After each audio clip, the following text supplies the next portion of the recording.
Мы вот прерывались ненадолго на короткую рекламную паузу. Ну вот опять мы ведем репортаж с берега Охотского моря. Моего нет. Ну ее не может не быть, блядь. Ну как так-то? Она должна быть. Вон еще один сторож. Опа!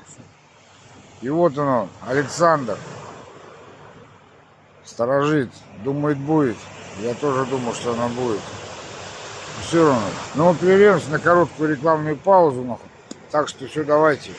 Моеву ждем. Ее не может не быть.